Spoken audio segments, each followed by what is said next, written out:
Hey, everybody, welcome to Talking Hockey Sense. My name is Chris Peters, and it is episode 104 of the podcast, and we are back from the World Junior Championship. Excited to be back and excited to get back to business here. And it's been very snowy of late here. I've got a couple of snow days, so if you hear some screaming outside of my studio window, it's just my children playing in the snow. So, it's always fun to be back on a snow day. And now that my back is fully out of whack, thanks to all the shoveling that I did, I'm ready to talk some hockey with you guys. And so excited to do that today. A lot to get to. Obviously, we're going to recover or recap the World Junior Championship, which I was at with Liz Child. And we had great coverage there on FloHockey. Hopefully, you checked it out. And then also, we're going to talk about the biggest news in hockey of the week, and that is Cutter Gauthier being traded from the Philadelphia Flyers to the Anaheim Ducks. We're going to get to that in our second segment today, but we're going to start with Team USA winning gold at the World Junior Championship. It was a dramatic tournament, but a very predictable ending, it felt like, because Team USA was the best team in the tournament. 45 goals for the U.S. in this one. So they scored the way that we thought that they were going to score. They controlled the puck the way we thought they would control the puck. And in the end, their talent level won out over some other teams. We never got a USA-Canada game in the in the tournament. We did see them play pre-tournament. USA did win that game. But in the end, this U.S. team, from both their pre-tournament games all the way through, they were the only team that won every single game that they played. And so the result was a gold medal. And a couple of takeaways from the tournament. I think the number one thing is that the forward depth was a dramatic difference for Team USA versus anybody else. They were able to roll four lines pretty regularly. Their top guys got most of the run. They got tremendous contributions from what eventually became their second line with Frank Nazar, Gavin Brindley, and Isaac Howard, who they probably had some of their best moments in the gold medal game. Gavin Brindley had 6 goals in the tournament. Frank Nazar, 8 assists. And then Ike Howard had 7 goals, including 2 in the gold medal game. What a tremendous accomplishment that was for him and for Team USA, which we saw great things from throughout. They got very good goaltending. Trey Augustine was essentially the number one after, the great question of, is it going to be Augustine? Is it going to be Fowler? USA never tipped their hand, but it always felt a little bit like Trey Augustine was going to be the guy. And he was excellent against Finland. He was excellent against Sweden in the last 2 games of the tournament. A big reason Team USA skated off with the gold medal. But I also think you got to give a lot of credit to the coaching staff. That was another big thing from this tournament. David Carl had a good staff and an experienced staff. You had Brett Larson. You had Steve Miller, who's been behind the bench for multiple gold medals for this team once again. David Lassonde with the goalies. Garrett Raboin kind of came in as an advanced guy and off. He wasn't on the bench, but he contributed a lot to this staff from Augustana. And so we saw some great moments throughout that entire tournament where the coaching staff just made those tiny little adjustments here and there. They had some issues with illness with the team where they had to change the lineups a little bit. And it seemed like all the buttons that they pushed were the right buttons. Another thing that showed up is that Team USA actually did have a D-core that was able to stand up to the pressure of this tournament and up against bigger forwards. I think we saw moments where this highly offensive, undersized blue line got a little bit eaten up by the pace or by a hard forecheck, but for the most part, they handled it really well. I think we saw Lane Hudson defend at a high level. He played more minutes than any other defenseman on Team USA's roster and was among the minutes leaders in the entire tournament. Ryan Chesley, who's more of that defensive stalwart guy, he played his role to a T. Big contributions from Zeev Boyum. 4 shots on goal, 3 of them went in, including one in the gold medal game. It seemed like Zeev Boyum was able to come up with a big play whenever the team needed it. And then Seamus Casey, who was one of those players that missed a game due to illness, came back strong. Right after that illness, I thought he played some of his best hockey. I thought he was spectacular in both the semifinal and the gold medal game at both ends of the ice. And so you see that happening with this team, and you see that development. You see players buy into whatever the coaches were trying to preach to them in terms of how to defend zone entries, how to play down low, how to protect between the dots. They did that and didn't allow for a lot of high-quality scoring chances. But if they did, they had the goaltending to back them up. So all in all, I think Team USA proved throughout the tournament they were the best team in that year. Now, going to the gold medal game, it was a wild scene. Team USA, Team Sweden, host country, partisan crowd, everybody in gold except for this teeny little sliver of the Scandinavian, which is where the USA parents sat. And they got their USA chants going as much as possible, but were often shouted down by the rest of the Scandinavian. I mean, we're talking about one of the great hockey environments I've ever experienced. I mean, the emotion that you could feel in the building, the tension that you could feel in the building, it was the crowd was engaged in the game, and that's what made it so fun. But then we saw Sweden.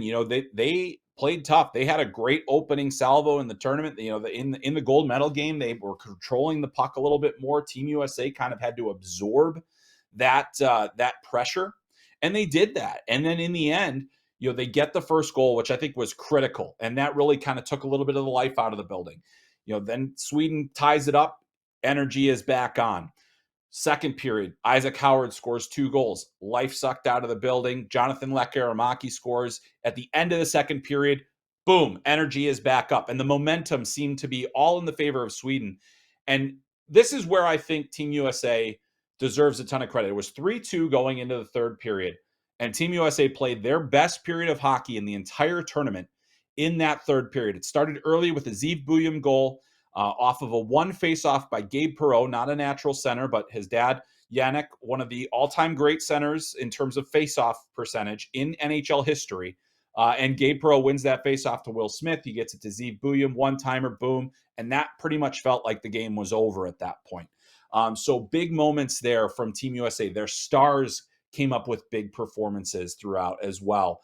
And so that was just a remarkable thing. And then you saw the shenanigans. There was a lot of, extra little taunting and celebrating, and the crowd was not having it. There was one fan that tried to jump into the penalty box and get after Rutger McGroarty, but security was there. They were pretty solid on that front. But I don't know if you guys saw that on the broadcast, but I saw it from my perch in the press box. And yeah, maybe some of the stuff was a little bit over the top, but I think if you know the backstory, and it's not to say, you want to have good sportsmanship and all that stuff, but it was kind of fun. I mean, Ryan Leonard blowing a kiss to the crowd. I mean, objectively funny, unless you're Swedish, I probably would say. And it was kind of one of those things, basically kissed him goodbye. And asked Rutger McGroarty what he was thinking after that. He was like, yep, the game was over at that point. We knew it. We were ready to go. And then the fisticuffs came out. You saw the frustration boil over from Sweden, and Lane Hudson squaring off with Anton Johansson, who gave him probably 6 inches taller than he is. It was pretty a remarkable scene. But in the end, I think this U.S. team, the 2004 birth year, they had been through so much heartache as a team that they just let it all out, and their excitement boiled over. And I think it came to a head, and the Sweden players took exception to it, as they were completely within their rights to do. And things kind of bubbled up. But in the end, this U.S. team skates off with a gold medal. USA now has its 6th ever gold medal at the World Junior Championship. It was a fantastic event. Huge credit to the IIHF, to the Gothenburg organizers. That was a beautifully run tournament. I think that we had really good facilities, really good atmospheres, great crowd participation, great work by the volunteers there.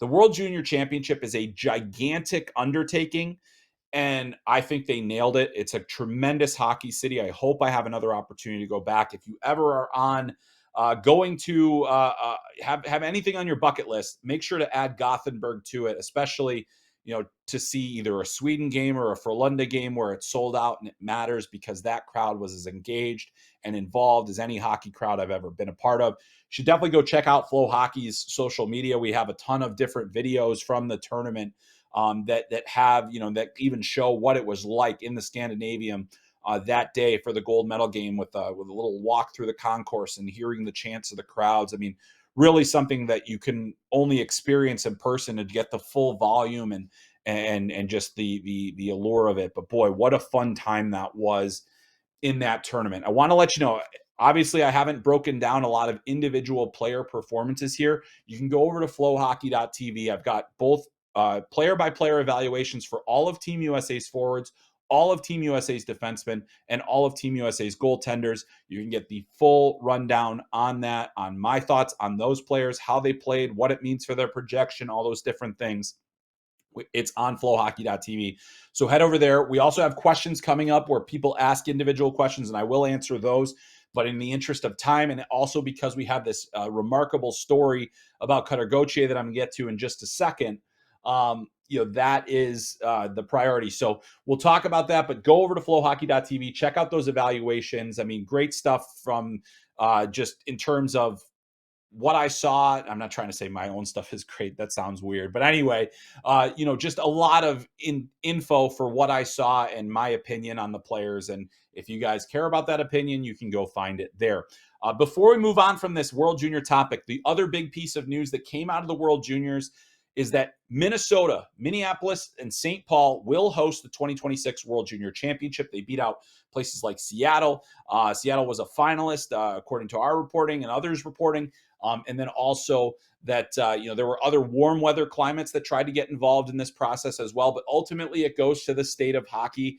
And I think that between the XL Energy Center and 3M Arena at Mariucci on the campus of the University of Minnesota, that is a hybrid rink. So we will have two different size rinks, but the Mariucci rink is not really that much bigger than an NHL size. So if it was the Olympic sheet and an NHL sheet, that might have been a problem. It isn't anymore. And now Minnesota gets the World Junior. So 2026, the state of hockey will once again get a chance to prove just how much the state of hockey they are. We'll see. I would expect USA and Canada games to be quite full. I think that we could see a lot of Finland and Sweden games full, as well as a lot of Finnish and Swedish heritage in the state of Minnesota. We'll see if Norway gets their way back in there. That might help too. But I think it's going to be a great event. I really can't wait to be out there. Every event that I've been at the XL Energy Center is among the best events, best run events. They do a fantastic job. I think that it's not. They haven't had a World Junior since 1982, when most people had no idea what the tournament was. It was only a couple years old at that point.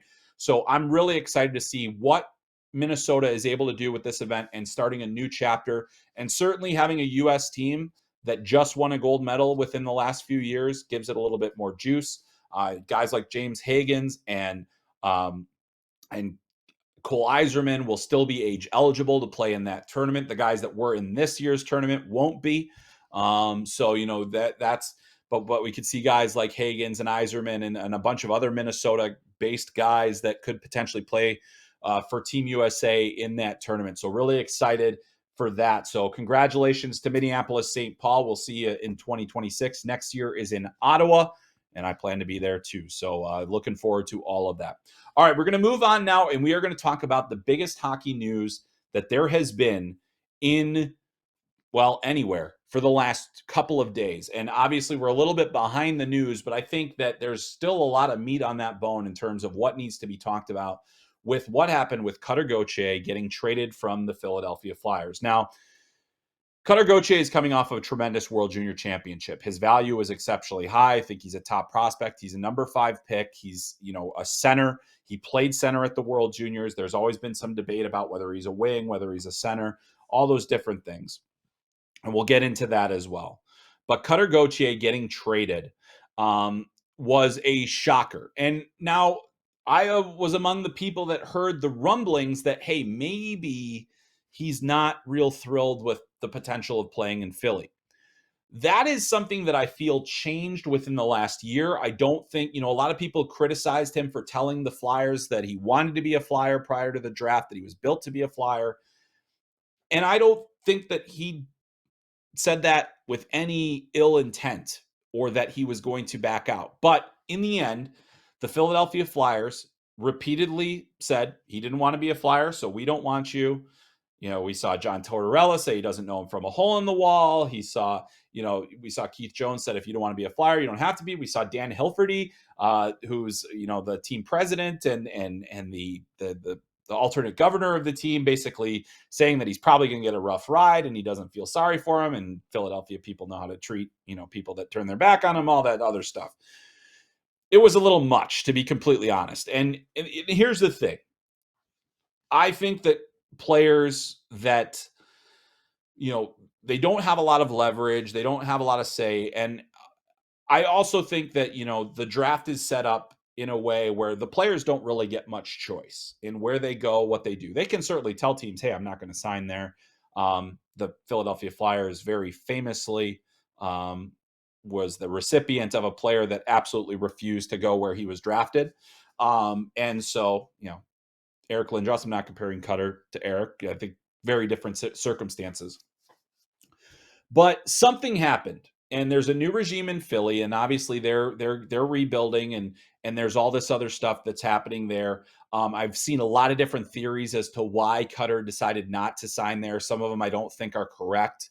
But we don't have that answer, and until Cutter Gauthier goes on the record about why he didn't want to sign in Philadelphia, we're all just speculating. That includes me, who just spent a couple of weeks interviewing Cutter, being around people that know him, and certainly around his friends with Team USA. And really, there wasn't an inkling of this because that wasn't the priority.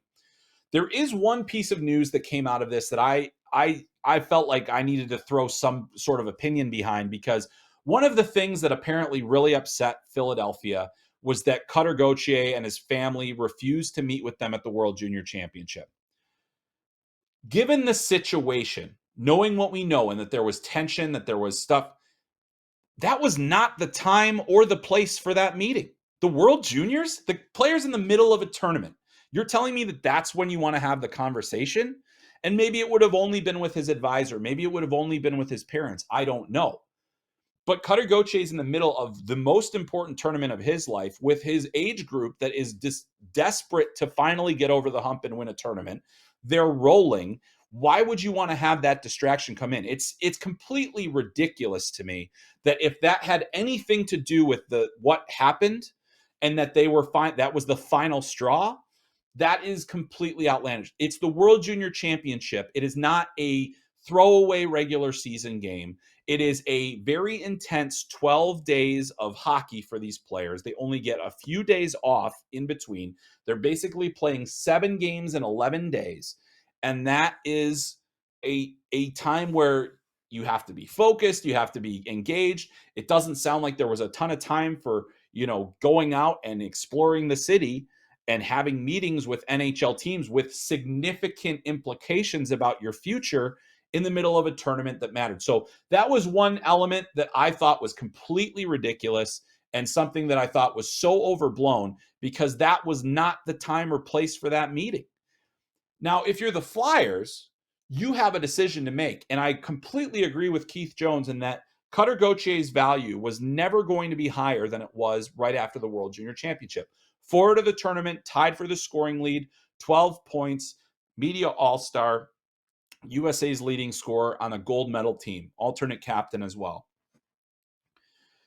And if it got out that he wasn't going to sign with Philly, which wasn't necessarily known, but that he wouldn't sign, then yes, all of a sudden Philly's leverage for a deal goes south. So let's talk about the deal itself now, because in the end, Philadelphia got very good value for Cutter Gauthier. Do I think Cutter Gauthier is the best player in the deal? I do. I think that Anaheim took advantage of a situation, but they did have to give up a fair amount to make that move. Anaheim was also in a position of strength where they have a loaded future decor that includes guys like Pavel Mintyukov, Jackson Lacombe, Tristan Luneau. They have guys that are going to kind of insulate the loss. So Jamie Drysdale goes to Philadelphia. A future second-round pick, the 2025 second-round pick, goes to Philadelphia. So the Flyers are able to make the most out of a bad situation. What I think is a little bit concerning to me, and if I'm a future player, is something that I'm thinking about as well, is how much Philly threw Gauthier under the bus and kept grinding it and grinding it and grinding it and going on. All of the media buried him. All of their TV analysts like Scott Hartnell is burying him. And believe me, I get it. The optics are terrible for Gauthier, because he's saying, I don't want to sign with you. You drafted me 5th overall. You put a lot of faith in me to make that selection, but I'm not going to play for you. And again, I don't know what happened. I wish I could give you more context on what happened, but until Cutter Gauthier wants to break his silence on this, it's not going to happen. And so that's the thing that I just find so fascinating, is that, something happened, and now Philly has gone full bore on wanting to explain why, and I think you have to explain to your fans why you're letting a top 5 pick go. A guy that was a centerpiece of your rebuild, a guy between him and Matvei Michkov, you can debate who was the top prospect, and a guy that probably was going to be part of your roster as soon as this spring, and potentially part of a playoff run if you're able to maintain and get in. That now isn't going to happen, but Jamie Drysdale will be part of that. So I do think that Philly now is in a position where they made the most out of a bad situation. Let it go. Their fan base clearly won't do that. And I totally get that, because nobody wants somebody saying, I don't want to play for your favorite team, especially when they haven't played in the league, especially when they don't have any cachet built up. I get that. But at the same time, one of the things that strikes me about this whole situation is that players have so little autonomy before when they are drafted. They don't have a lot of control. The CBA is kind of stacked up against them. The draft situation, like, they don't, for years and years they've picked where they've gone. Essentially, Cutter Gauthier decided to go to the National Team Development Program, decided to commit to Boston College, has had control of his own career until this point. And he's not the first player to say, I don't want to play there. Blake Wheeler was a top 5 pick who said, I'm not going to sign in Arizona. Arizona lets that draft rights lapse. They called his bluff. They let him stay in college for a long time. And because the college players can stay in a place, if they don't feel like, hey, I don't need the money right away, I don't need the signing bonus right away, I'll just play it out. Yes, there's risk in that. You could get hurt. There's plenty of other things that could happen. But that's the leverage that you have. So you use it when you feel like you have to. And we saw Blake Wheeler do it. You also think back, Adam Fox, he was never going to sign with the Calgary Flames. Calgary trades him to Carolina. He was never going to sign with Carolina. Carolina trades him. The player, and because he had that ability to go back to Harvard, he had that leverage in that situation. So I don't have a problem with players using the little tiny bit of leverage that they have to get what they want, because in the end, the system itself, once you are drafted by a team, the expectation is, as soon as you sign that contract, they've got you for 7 years or until you're 27 years old, as the CBA dictates. You're a restricted free agent. You have very little opportunity to move on from that team.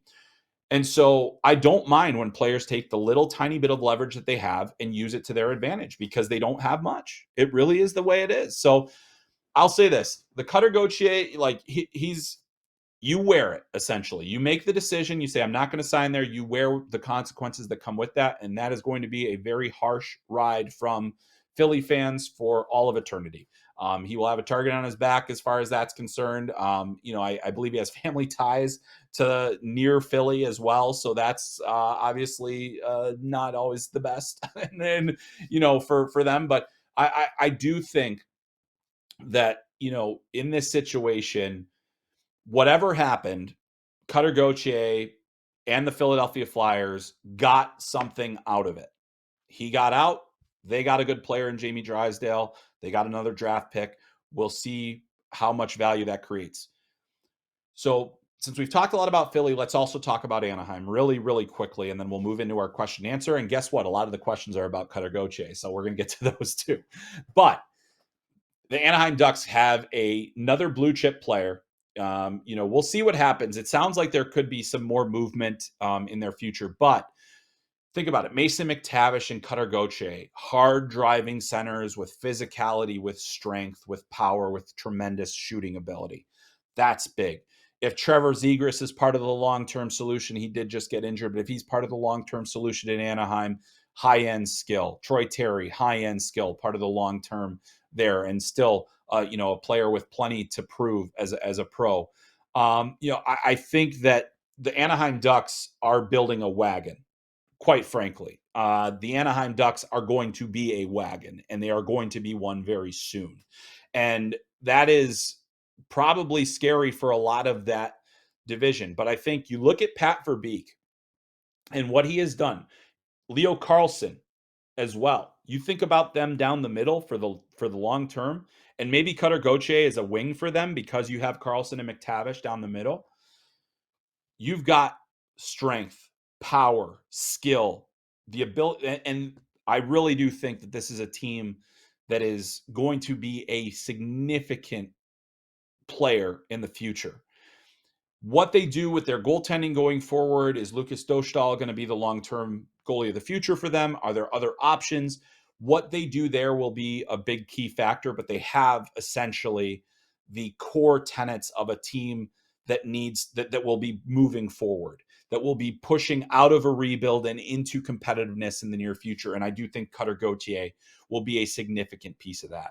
And that is a scary thing for the rest of the Pacific Division, knowing the Anaheim Ducks, as they gain experience, as they gain more exposure, as these players get bigger, stronger, faster, better, it is going to be a very difficult team to play against in the very, very near future. So that's what we have to say about that.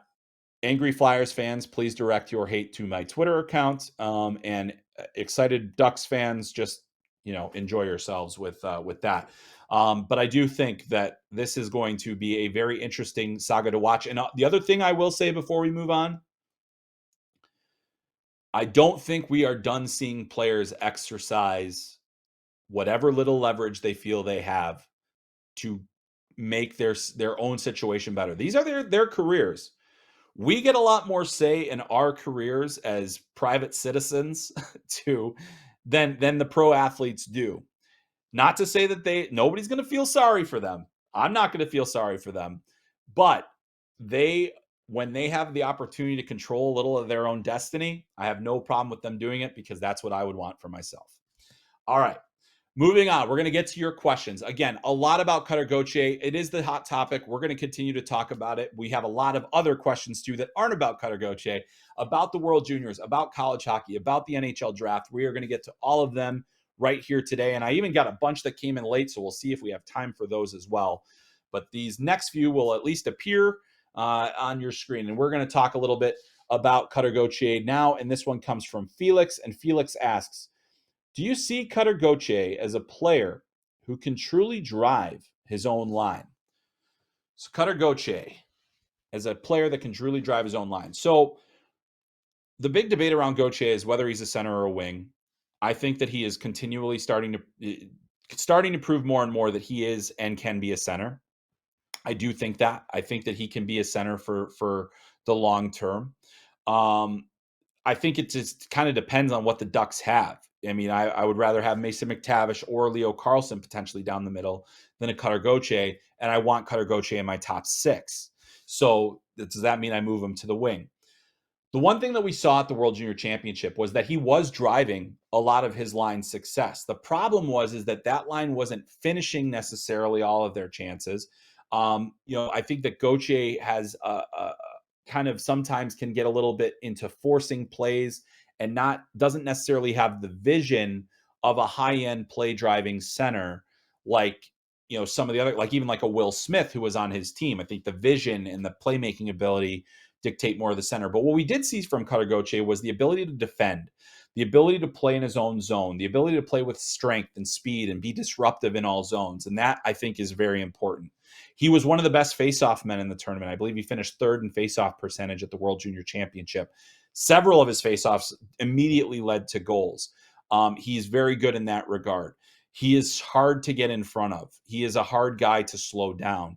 And then he also has a tremendous shot. He only scored 2 goals in this tournament, but he did lead Team USA in shots on goal. So he had 10 assists and 2 goals, the biggest one coming against Finland in the semifinal, which won Team USA that game. So I've always viewed Cutter Gauthier as more of a finisher than a driver. And I think if you're going to be a center, you want a driver, right? You want, and if you can be both, that's even better, but that's harder and harder to come by. So do I think he can truly drive his own line? I think that he is still progressing and developing, and it's possible. I do think that he's a better finisher than he is a driver. All right, next one comes to us from Hayes Chirps. And Hayes, is this a reference to, it could be a reference to Kevin Hayes Chirps. This is the question. Gauthier's NHL comparable and ceiling, in your opinion, is?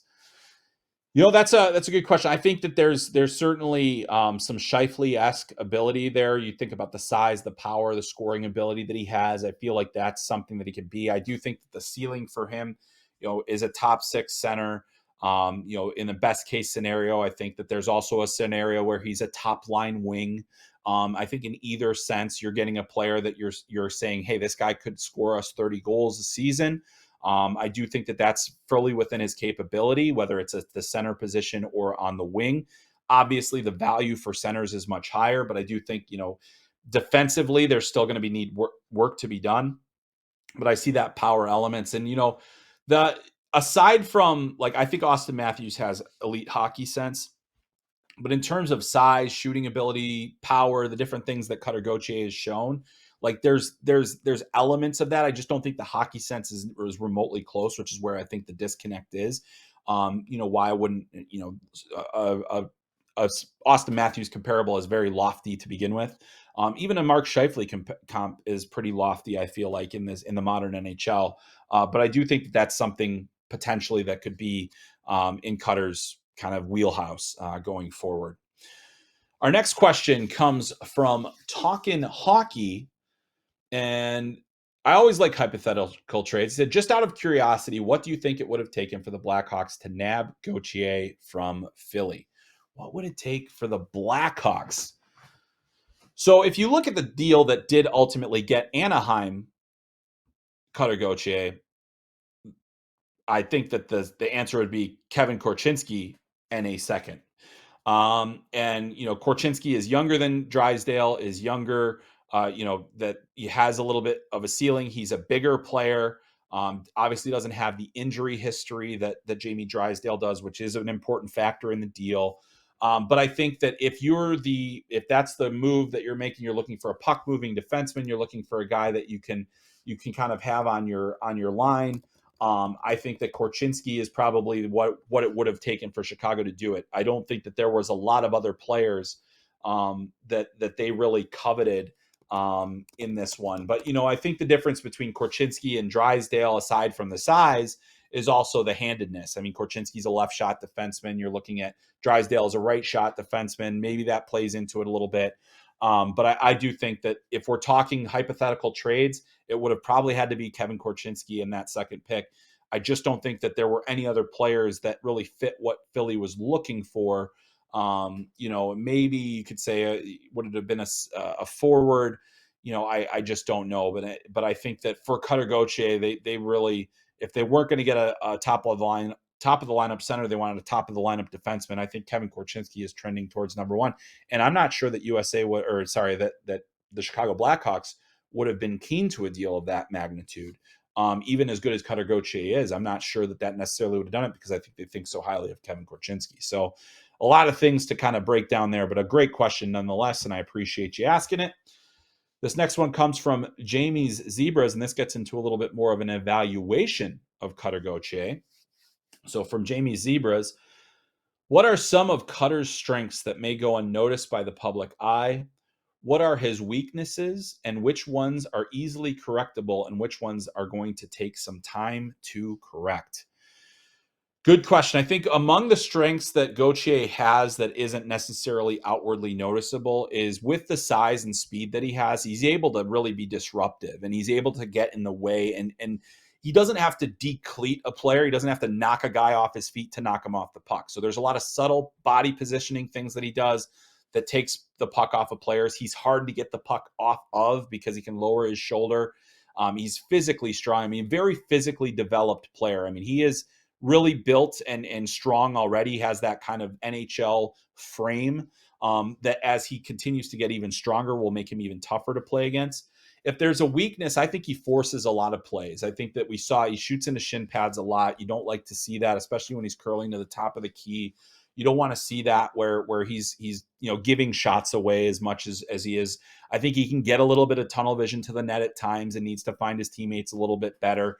But here's a guy that had 10 assists in the World Junior Championship. So it's not like he's devoid of that. I think that the pass, one of the great plays that he made the entire tournament was the pass that Rutger McGroarty completed his hat trick against Slovakia on, and it was just one of those Kuznetsov style, going back behind the net, then around the back, and just right on the tape to McGroarty. He makes those plays more now than he used to. But I do still think that, there are some things, and I think the forcing of the plays, is it a hockey sense or a vision thing? That's been the debate. I think that there has been a real debate about the hockey sense quotient with Gauthier relative to other top centers in the game. And I think that that's a valid concern because he does, and that's not something that's necessarily as easy to correct. But the thing is with his experience, with his strength, all of those things, I think he will ultimately become a more impactful center as he improves. But certainly, a player that doesn't have a ton of like physical maturity is there, athleticism is there, speed is there, shot is there. When he does, he can distribute well enough. It just comes down to the last little bit, which is arguably the most important thing: is the hockey sense truly elite or high end to be the most impactful player, to take advantage of all the physical tools that he has. All right, I think we're basically done with Gauthier. There is a question about Jamie Drysdale, so it's kind of related, but we'll get to that in just a minute because the next one comes from @HawksHockey. And @HawksHockey says, "Hey, Chris, I was fairly impressed with how Sam Rinzel played. What are some of the things that impressed you the most with Sam, as well as the things he needs to improve? Also, just for fun, what do you think Sam can become at the NHL level?" All right, so Sam Rinzel, Chicago Blackhawks first rounder, currently at the University of Minnesota, was essentially Team USA's sixth defenseman at this tournament. Played, a regular shift throughout the tournament, but it was a depth defenseman, no penalty kill, no power play, or not a lot of penalty kill, not a lot of power play, no power play at all. And that's, that was kind of to be expected. That was his role. I do think that there's the potential that that's what his role could be in the NHL. If we're, jumping ahead to your second question, I think that it is less likely to me that he's going to be a top four defenseman. It's not out of the question. What I will say about Sam Rinzel that impressed me the most isn't necessarily any one skill or any one thing. It's that if you would have put him in this tournament a year ago, he would have been completely lost into the pace. He would have been lost in the pace. He would not have been able to defend at a level high enough. He would not have been able to keep, to process the game at a quick enough pace to keep up with this. There were instances this year where that was still true, where you said, okay, he's a little bit behind it. He's, he's not making the best reads. He's turning pucks over a little too much. But I think what we saw is that he continually built trust with the coaching staff. He had one very egregious turnover that led to a goal in the semifinal, but the coaches didn't go away from him. They put him back out there. They let him keep going. They let him, and it was something that he learned from, and he didn't make those mistakes.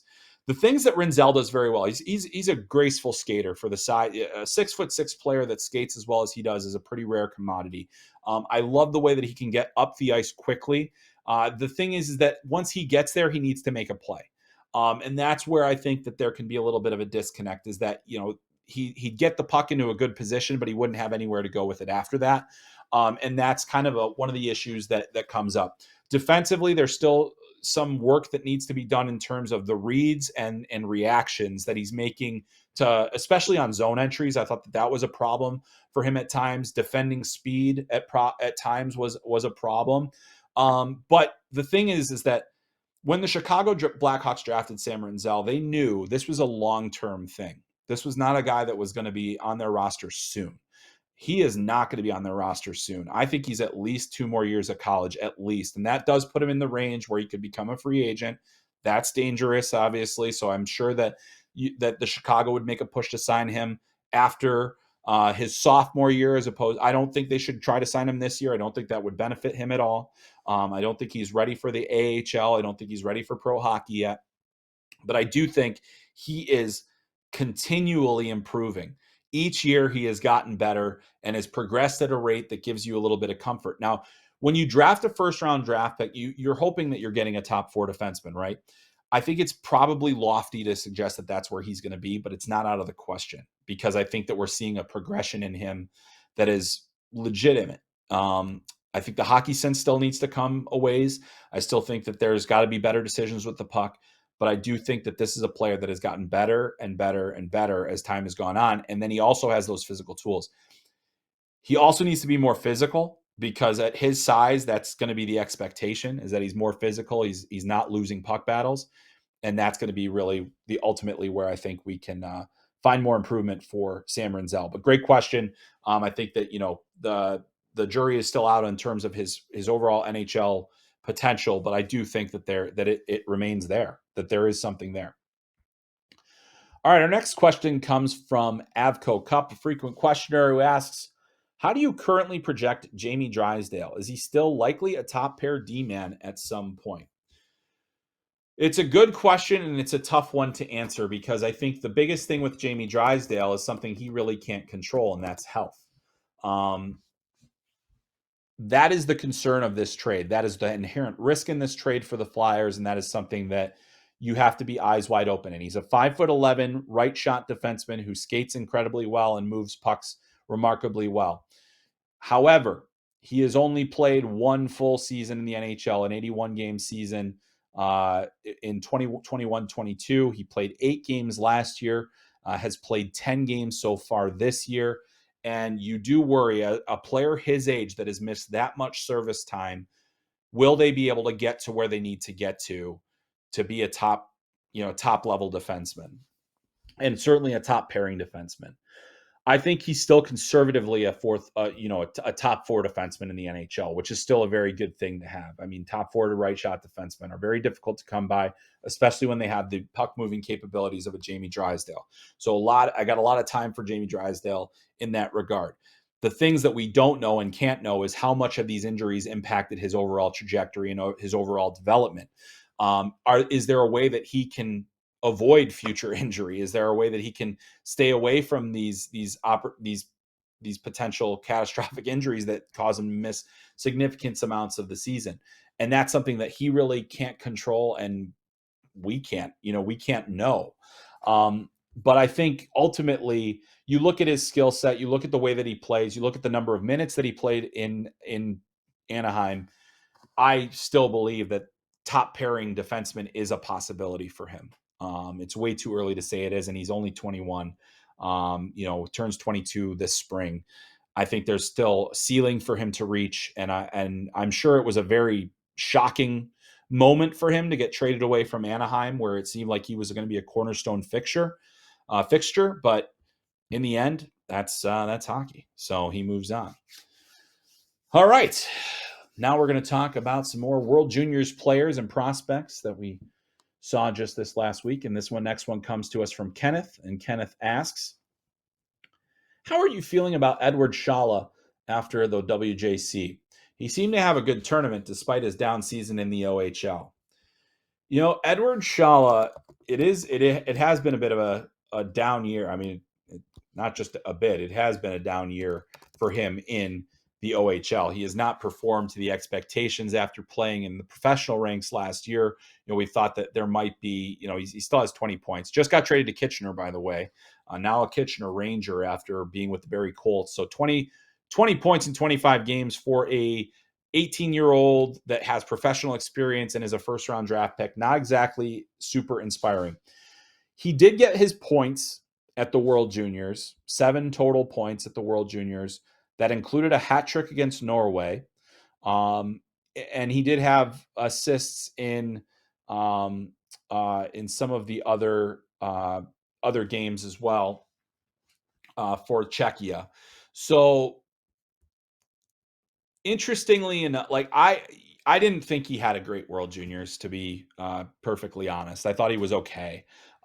He disappeared in a lot of those games, and this Czech team won a lot. But I never felt like Edward Shala, aside from that Norway game where they were dominant, that he really impacted the game in a significant way. He got good minutes, but they at one point took him off the top power play unit. It didn't really pair him as much with Yuri Kulich. So I think that it changes very little about how I feel about the player, because I just think that he's in an adjustment year right now. He's trying to get his game. 7 points of the World Juniors is nothing to sneeze at. I mean, he had 4 assists on top of the hat trick against Norway. So he contributed, and he had an assist in the bronze medal game where Czechia, that was the craziest flipping thing I've ever seen. Czechia scoring 4 times in a minute to take a bronze medal right off the necks of Finland. But Shala, to me, is a player that needs to raise his intensity level shift by shift, needs to show a better on-ice work ethic and a more consistent on-ice work ethic. He is absolutely skilled. He has vision. He can make plays. I just didn't see that enough in this tournament. So I did not think he had a great World Juniors, despite what the points say. And so that doesn't really change how I feel about the player. But to go off of that too, Kenneth, with I think his projection still is very positive. I think that he is just developing, and this is an adjustment year. I'll like to reassess him next year. I'd like to see what he looks like. I'm, assuming that he's going to be, potentially either back in the OHL or perhaps in the AHL, and then he should go back to the World Junior Championship next year. So I got a lot of time for Shala. I just didn't think that it's been about a couple of years now of me just wanting more from him, after what I thought was just seeing him at 16, thinking that, hey, there's a lot there. I just want to see him deliver on that potential. All right, we move on to our next question, and this one comes from Habs on Reddit, and Habs on Reddit says, hey, Chris, hope you're doing well. So 2 questions. Did you see a different side of Lane Hutson in this World Junior Championship, as in a player who seemed to be relied more defensively than offensively? And secondly, is Jacob Fowler the likely favorite to be the number 1 goalie for the U.S. team next year? And I already told Habs on Reddit in a tweet that no, unfortunately, Jacob Fowler aged out. So he is in late 04. He will not be part of the World Junior Championship next year. But I would not be entirely shocked to see him maybe make the men's World Championship team after maybe next season in college. That would not be shocking to me to see that at all. In terms of Lane Hutson, and we talk about him a lot on this podcast because he's a very interesting player, and we have a lot of Canadians fans that listen, and they can't get enough of him. And so one of the things that I thought was very interesting throughout this tournament is that I think there was a level of expectation that Lane Hutson was simply going to dominate the World Juniors in terms of his points, and because that's what he's done at the college level for the last 2 seasons. What was very interesting was that Team USA basically said, all right, you are our top pairing. We need you guys to defend. We need you to be responsible with the puck. We need you to make plays still, but we want you to be better defensively. And so I think that Lane Hutson made that adjustment incredibly well. His start to the tournament was not great. I didn't love the way that he was playing early on. I thought he had a lot of pucks thrown away, a lot of bad turnovers and different things like that. However, the last part of the tournament for Lane Hutson, and you can read this, I have a detailed assessment of him on FloHockey.tv. The commitment to defending, the commitment to getting pucks off of opposing forwards, to stopping plays before they could start, to moving pucks up ice quickly and getting them out of the defensive zone quickly. I thought he did a remarkable job at that. And that is the area of his game where we continue to see improvement, where I feel like he has been underappreciated for how well he's able to kind of get in the way, get a stick on a puck, get in a lane, make a play. I just think that he has shown in that tournament that he can do any of those things and still have tremendous impact. He had 6 assists in the tournament, played nearly half the first and second periods, both over 9 minutes in each of those periods in the gold medal game.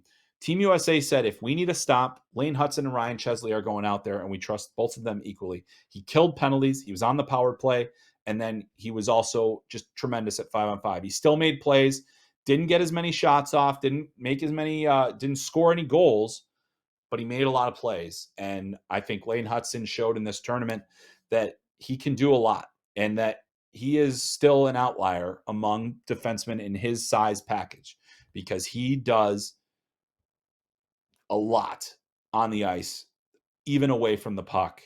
And he is dramatically special with it on his stick. So was this tournament to his regular standard that we've seen at Boston University? I would say no, but that just goes to show you how high the standard is that he set at BU this year. All right, talking about some more Team USA defense, and this next question comes to us from Aaron, and Aaron asks, hey, Chris, I get the pleasure of watching Zeev Buium at Magnus Arena on weekends in Denver, and have been so impressed with him this season. What are your thoughts on his game following the WJC, and where does he project to be drafted? So we actually got a couple of questions about Zeev Buium and where he might be projected to be drafted. And so I'll answer this one here, because I think that when we talk about rising stock for this draft class, there are a few players that have put their stock on the rise more than Zeev Buium. Now, he's listed at 6'2" at Denver. He's not. I just want to make that clear. I'm not a very tall man myself, but I definitely think that Zeev, is closer to that 5'11", 6-foot range, and probably closer to that 5'11" range. Throughout the season, he had 25 points through 18 games so far at Denver, a pace that is miraculous. It's even better than Lane Hutson's last year in a draft plus 1 year. And so Bouillon was really good at the start of the season. How he was going to be at the World Juniors was going to be a real test because he was essentially Team USA's third pairing. He did get power play time when Seamus Casey was out, but Casey was their number 2 defenseman on the power play, on the second power play unit. So Bouillon didn't get those opportunities, but he did have 5 points in the tournament. And what we saw from Z Bouillon is dynamic skill, make you miss ability with the puck on his stick, mostly good reads, a very good shot, and the ability to extend plays at the offensive blue line. A lot of risk, he had a lot of turnovers early in the tournament, but when he played his best, he was a very impactful defenseman, averaging close, to 18 minutes some nights. And he did have a game where he played 22 minutes against Czechia and was outstanding in that game.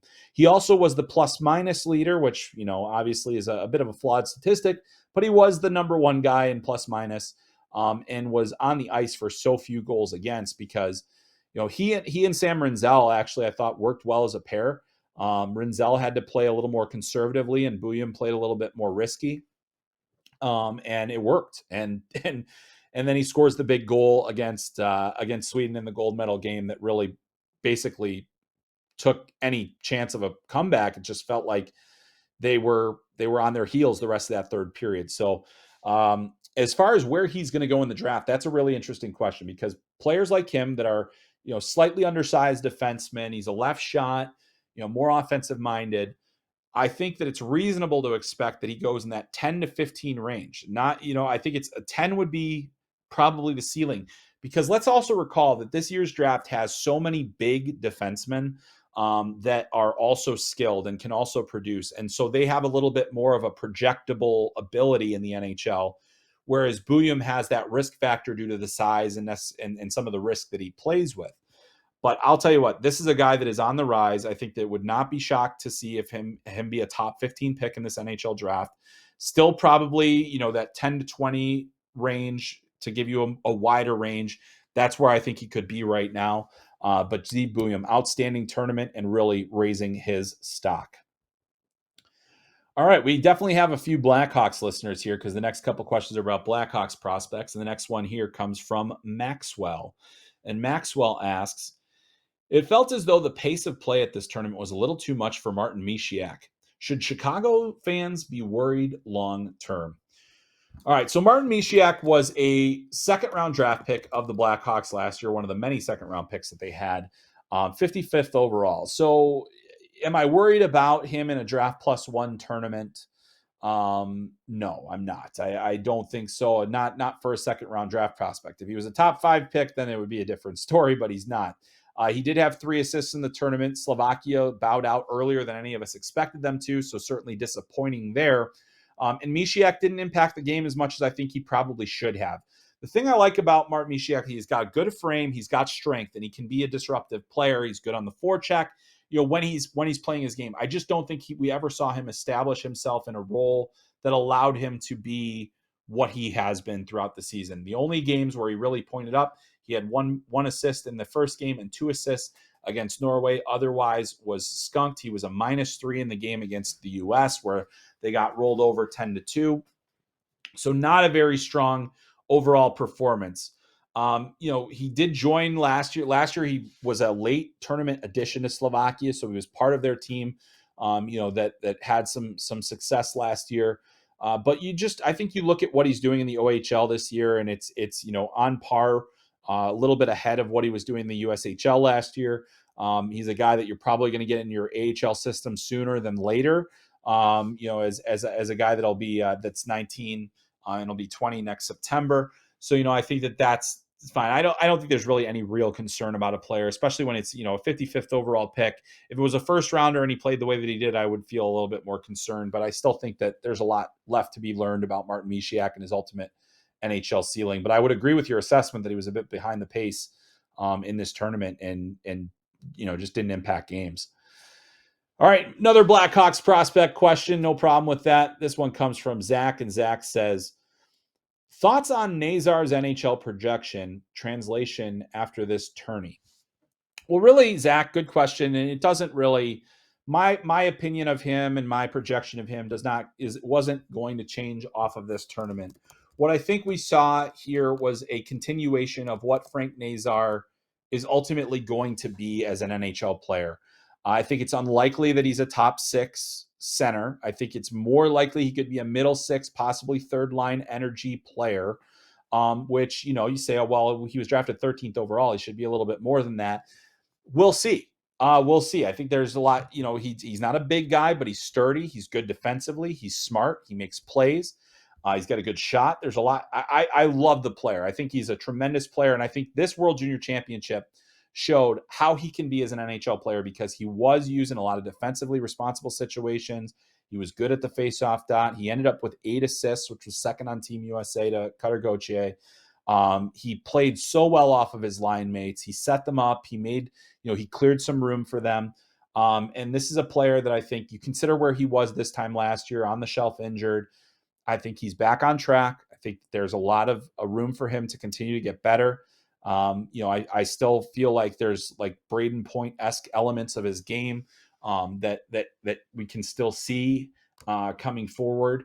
And, I don't think he's going to be at that level. I don't think that's the ceiling for him, but I just feel like that's the model of player that he can kind of continue to build off of. But, an 8 assist tournament, +9, I mean, just really a guy that was so impactful.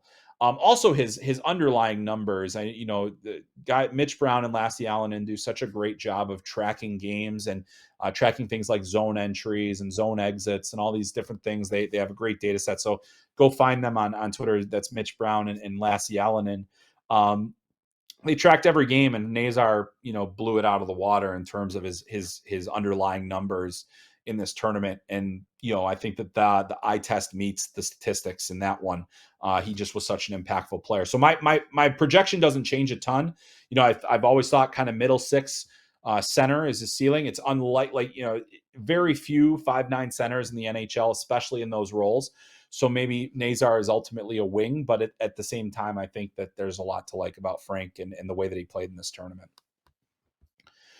All right, we're moving on to a question from Posty. Posty asks, hi, Chris. This is an NHL draft question. Hi, Chris. Has Cole Yzerman become kind of underrated in the public circles compared to the league circles? So that's interesting. I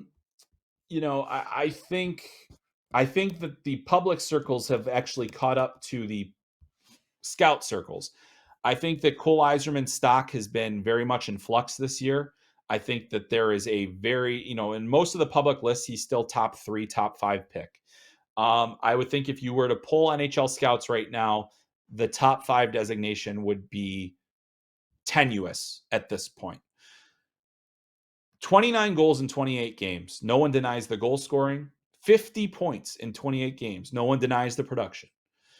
I think there is a couple of things that go against Cole Yzerman. Not that he's, again, tremendous player, going to be a high NHL draft pick. The difference is that I think that there is a growing number of teams that are looking at the defensemen that are available in this draft, the Artem Levshinov, the Anton Silaya, the Sam Dickinson, different players. I could keep mentioning Zeev Buium for that matter, but you look at the higher end, bigger defensemen that wouldn't include Zeev Buium, but the other guys that I mentioned, teams are looking at that and saying that is what we need. And so I think it's less about the way that Cole Yzerman is playing and more about how valuable big defensemen are to NHL teams right now. They look at the Stanley Cup, they say you still need to be heavy, you still need to be big, you still need to have size. And that I think is one of the key things that is pushing Cole Yzerman's stock down. Not making the World Juniors doesn't impact his draft stock. Being there and playing well would have helped, but Levshinov wasn't there. Silyaev wasn't there. Demidov wasn't there. Players that could potentially unseat him were not there to push past him. Obviously, Macklin Celebrini was there, but I think the gap between those two was already well known and well defined. But I do think that Cole Iserman will still be a high draft pick, but I think that it is looking less and less likely he's going to be a top 3 pick in this draft. But if he goes on another tear with a bunch of goals, who knows? Maybe it changes. Excuse me. All right. Our next question comes from Jeremy, another NHL draft question. Actually, Jeremy has 3 questions. That's a lot of questions, Jeremy. That's all right. I like it. I'll answer all of them. Jeremy asks, while he recovers and the rest of the top defense seem to be at a high level, is Aaron Kiviharju, being left behind from the top D tier in this class? Yes. Aaron Kiviharju came into this year as a highly projected offensive defenseman out of Finland.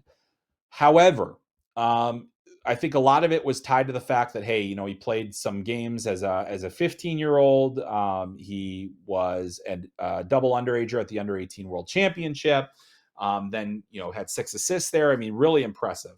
He is an impressive player with good skill, and I still think he's a first-round draft pick. But the likelihood of him being a top 15, even a top 20 pick seems less and less likely now. Part of that is because of the injury. He has a broken kneecap, which is going to keep him out until about, I think, February. And then April, we'll see if he is available to play in the under-18 World Championship, which would be his 3rd. And if he plays there, if he's healthy enough, that'll be helpful. But yes, I mean, injury is always difficult. It's not like teams don't have a book on him. They've been able to watch him, but to not see the progression year over year does impact how you feel. And the other thing is he's a 5'10" defenseman, good skater, good puck moving capabilities, but really, the injury situation has pushed him down the list. No question about that. So we just mentioned, and Jeremy also asked, has Bouillon played his way into the top 10 conversation?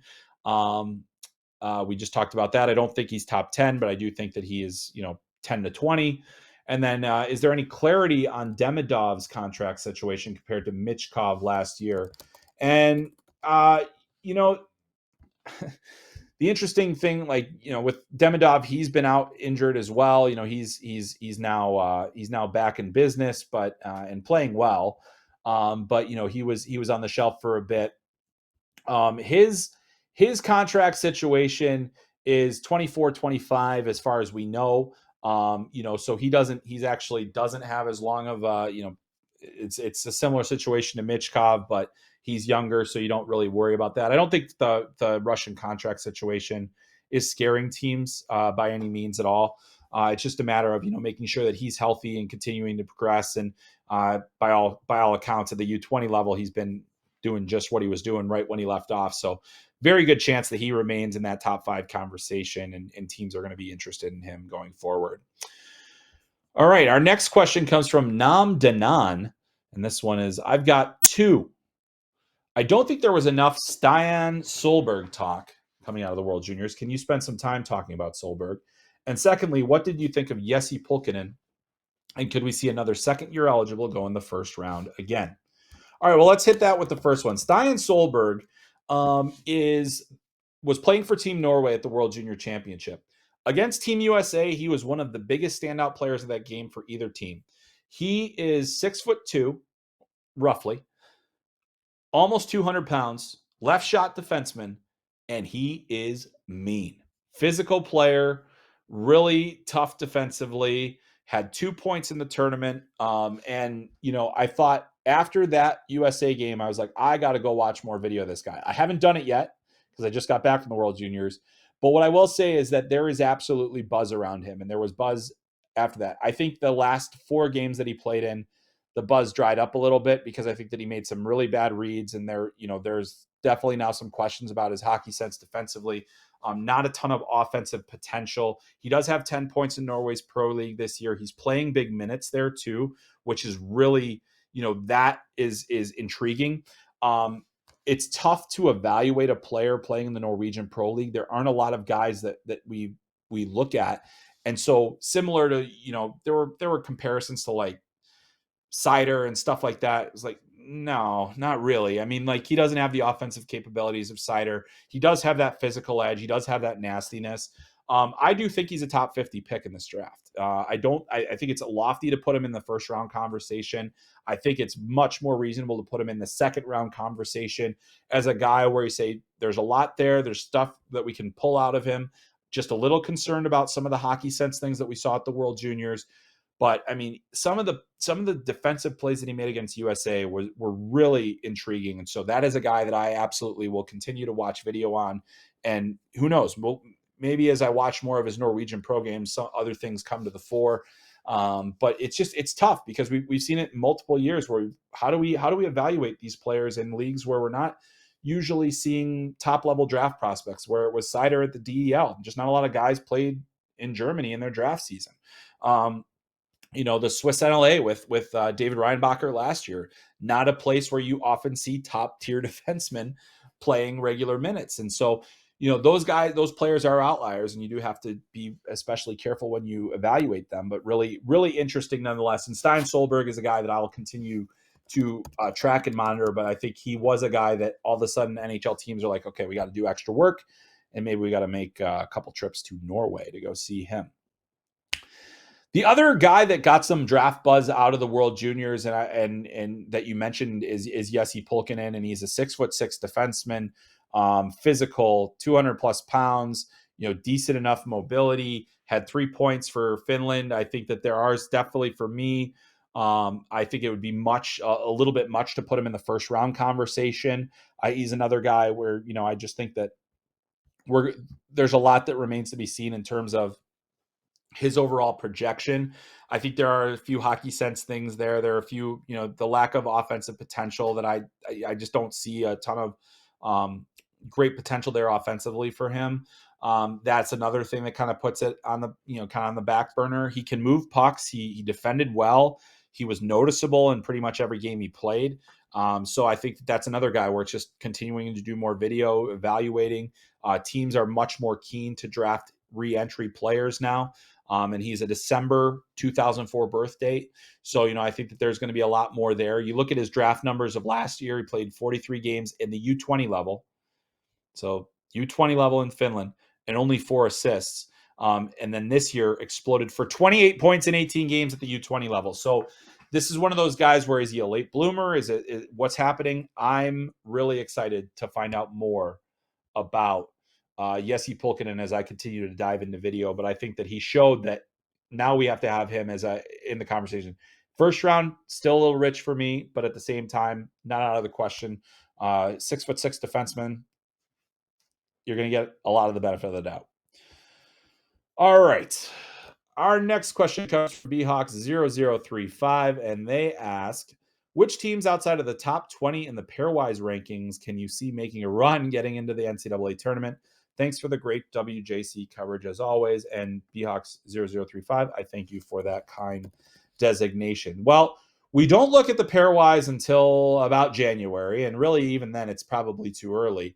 But looking at the current pairwise, and you can find those on USCHO, College Hockey News, looking at the pairwise, which we use. Outside of the top 20, it's really hard for me to see many of these teams kind of getting back in it. I think Merrimack is an interesting one at 27th. I feel like they've underachieved a little bit this year. I think that the Notre Dame that you mentioned, they had a weekend that they could have potentially gained some ground right in the first weekend of the new year, and they got swept by Wisconsin. So that doesn't really help them a whole lot. Cornell is the team that's in the 20 right now. That's a team that I think could potentially make some noise. They're very difficult defensively. They've got some signature wins, beating BU earlier this season. But yeah, I mean, the college hockey season is going to be fascinating to watch going forward here.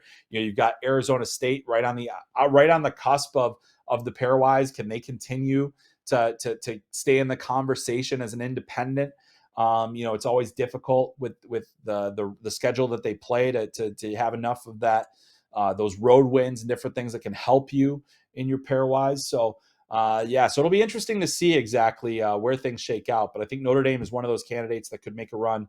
But I think it's getting harder and harder to see which teams are going to make up that ground as we look at it.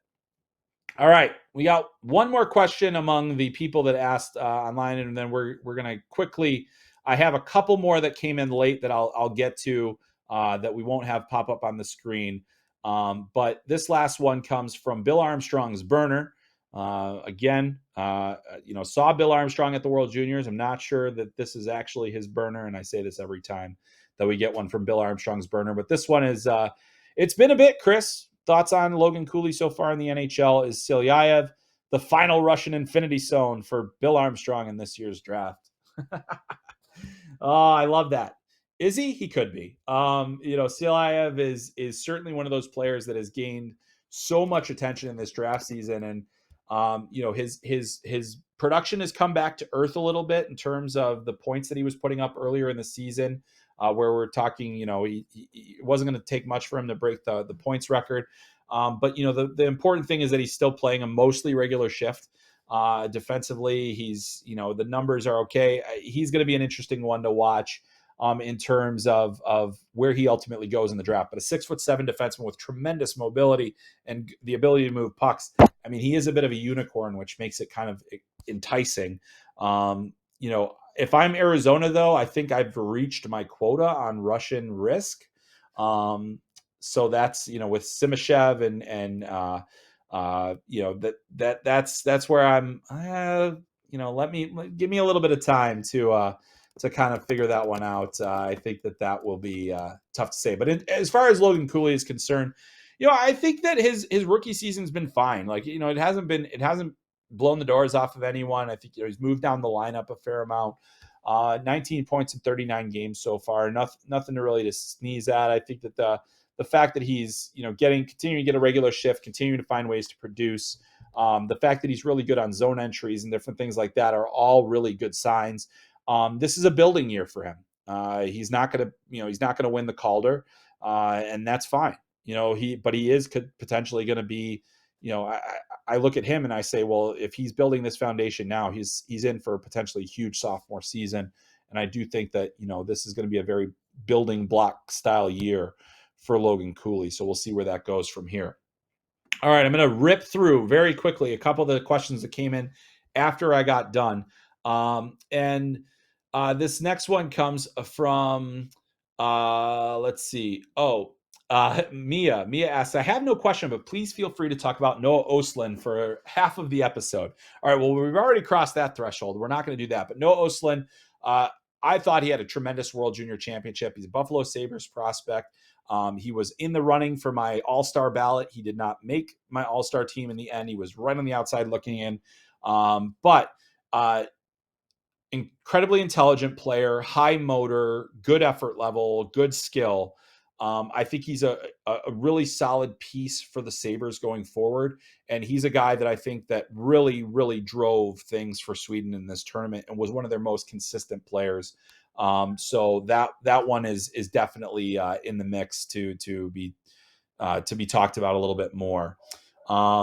So I thought that'll be a great one to think about. Noah Ostlund, I think once he gets to Buffalo, possibly this year, get him into the AHL, give him some time with Seth Appert and the Rochester Americans. I think he's going to be ready to make an impact within the next couple of years on the Sabres roster. Got one from my good pal Jake Baskin, and he says, "Does USAH bring back David Carl for round 2 next year?" I think it's almost certain. I think that the feeling might be mutual. I did ask David Carl immediately after the gold medal game if he would be coming back for round 2, and he said, he definitely did not rule that out. He didn't say that he would or he wouldn't. He said those conversations will happen later, and he was just going to enjoy that win. But I think that based on the job that he did and based on the interest, I think there's very little doubt. The only question I have is, will an NHL team have already hired him by that point? Because I do think that he is very much on the NHL radar, but I do think we'll see him come back. All right, the last one that we'll get to, and I'll try to get to others next week if I missed you this week, comes from Cliff D, and he asks, does Gabe Perreault's game translate to the NHL? Because if so, a lot of teams might be kicking themselves for passing up on the kid. So Gabe Perreault had a very strong World Junior Championship. And, I think that, oh, actually, I have one more after this. Sorry, I had one more. So after this one, but Gabe, it's also Gabe Perreault / BC line related. The thing about Gabe Perreault is like he doesn't have incredible foot speed, he doesn't have incredible size, but he has one of the most elite hockey brains that are out there. The spots that he can find, the way that he pops into space, the way that he makes passes and reads plays. He scores in so many different ways. He's got very pure touch on the puck. Like he makes a lot of these little passes that you're like, how do you even do that? I think he'll need to get stronger. I think he will need to get quicker, and those are the two things that are really going to be ultimately what pushes him forward in the NHL. I think that he can translate to the NHL. There's still work to be done. I think that his elite hockey mind is going to make him a very intriguing player, but we still need more time for him to physically develop. And then the last question that I'll get to today is, Chris, what are your thoughts on the BC line going pro or going back to college? Maybe the Sharks convinced Will Smith to go pro next year. I feel like what one does, the other two might follow. I think all three players in the BC line should go back to school. And I also think that this World Junior Championship was a great indication why. But Chris, Gabe Perreault had 10 points in the tournament. Will Smith had 8 and 9 or 9 and Ryan Leonard scored big goals. Why would they go back to school? There were a lot of instances in this tournament where their youth showed. Will Smith needs to get stronger. Gabe Perreault needs to get stronger. Ryan Leonard can become a more dominant player, I feel, at the collegiate level. When I look at Cutter Gauthier at this tournament, who is one of their teammates at BC right now, the second year of school, how much better he was at this year's World Juniors compared to last World Juniors is dramatic. That extra year for elite players who enter the NHL at 19 as opposed to or 19 or 20 as opposed to 18 is significant. They arrive more prepared. They arrive ready to make an impact. If I'm the San Jose Sharks and I'm looking at my roster for next season, and unless I win the lottery and get Macklin Celebrini, I have zero interest in bringing Will Smith to my team next year. I don't think that they're ready to be competitive, and I don't think that they want to have their youngest and most important players. Even if they get Celebrini, maybe don't bring either of them in next year. Give them another year of development and growth, and don't bring them into an environment where losing is kind of in the norm for a little bit here. As far as Leonard goes, I think Leonard has the most pro-ready frame, but he got pushed around a little bit more in this tournament than I've ever seen before. And it wasn't that he was getting pushed around. He was creating a lot of havoc. He was making plays. He was really upsetting the opposition. He was very agitating to the opposition. But he took a beating out there. He was getting knocked off the puck a little bit more than I'm used to seeing him do. But he has a great shot. He has really good skill. He's very tough. I think he's got a lot of potential. But I still think all three should go back. And I saw it this year. Their minutes, you look at their minutes for this season at the World Juniors, there's a reason they played the third most of the top four lines. And it was because that their defensive game needed to improve, and because the other two lines were a little more reliable in terms of driving and executing. However, this line did play their best game in the gold medal game, and I really liked them in the semifinal as well. But I still think very strongly those guys should go back to school for one more year. All right, it's been a long podcast. If you made it this far, congratulations. Thank you so much. The phrase, if you did make it this far, is "the boys are back in town." That is the phrase. You hit me with that. I hit you with a celebratory gift. We all are friends for life, and we all are happy. But that's going to do it for this week's episode of Talking Hockey Sense. A huge thanks to all of you for listening, and a huge thanks to everybody that followed our coverage at FloHockey. Record numbers for our World Junior coverage this year. That is thanks to you. Hope you enjoyed it. If you haven't seen it, you can go to the 2024 IIHF World Junior Championship collection on FloHockey. See all of our content there. Follow us across social platforms at FloHockey, at FloHockey TV on TikTok, where we had our first ever 1.3 million view TikTok. Thank you, Rucker McGroarty. And there is a lot more left to enjoy. So make sure, if you haven't yet, subscribe for the remainder of the season. We've got great games coming to you right here on FloHockey. So make sure you are staying tuned. You're subscribed. We got ECHL playoffs and CCHA tournament, Atlantic Hockey tournament. It's all coming in the spring. It's all coming. So make sure that you are signed up. That is going to do it for today. Huge thanks to Tyler. Huge thanks to you and everybody that asked questions. My name is Chris Peters. This is Talking Hockey Sense. We'll catch you next time.